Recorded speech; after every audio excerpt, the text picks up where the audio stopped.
अस्सलाम वालेकुम। करीना कपूर से जब पूछा गया कि कतरीना कैफ और दीपिका पादुकोण के साथ अगर लिफ्ट में फंस जाएं तो क्या करेंगी, करीना कपूर का ऐसा जवाब कि करण जौहर भी हैरान है। Mumbai web desk. बॉलीवुड की बेबो करीना कपूर ने कहा कि अदाकारा करीना कैफ और दीपिका पादुकोण के साथ लिफ्ट में फंसने के बजाय अपनी जान लेने को तरजीह दूंगी।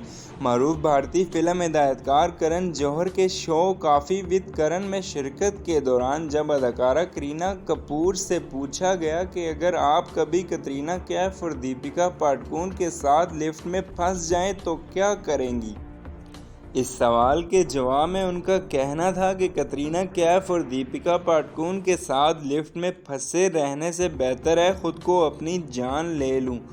शो में अदाकार से इस तरह का सवाल सैफ अली खान और शाहिद कपूर के बारे में भी पूछा गया तो करीना कपूर ने जवाब में कहा, मैं इनसे पूछूंगी कि आप दोनों ने मुझे फिल्म रंगून में अपने साथ क्यों नहीं लिया। वीडियो पसंद आने की सूरत में हमारे चैनल को सब्सक्राइब करें और बेल आइकन को प्रेस कर दें, इससे आपको हमारी डेली अपडेट्स की नोटिफिकेशन मिलती रहेगी।